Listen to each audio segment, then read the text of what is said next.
Alara wanted to untangle the knots in the human mind, but her own was starting to feel like a hopeless snarl of theories, case studies, and a creeping quiet doubt. Was she really cut out for this? Her professor, Dr. Allister, taught the Everest of her program. His case studies were intricate, layered with trauma and nuance that felt impossible to navigate from a textbook. Her latest assignment felt like trying to read a map in the dark. "Don't just read the map," Dr. Allister said, his voice cutting through her haze. "You need to walk the path. There's a new simulation platform, Coria. It lets you practice to find your footing before you have someone's well-being in your hands." That night, skepticism warring with desperation, Alara logged on. The screen glowed, not with text, but with a face. A simulated client, their expression a complex mix of guardedness and pain. The interface was simple. "Begin session."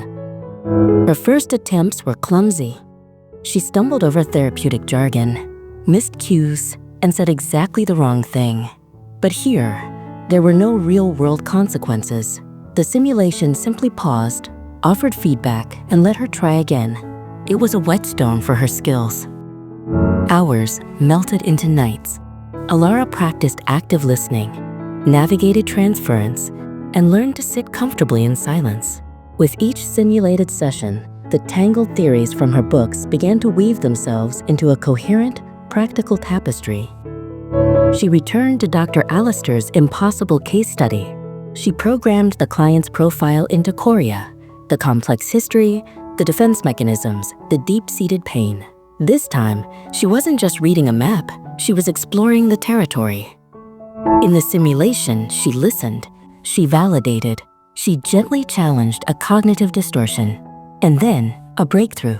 The simulated client revealed a core belief that unlocked the entire case.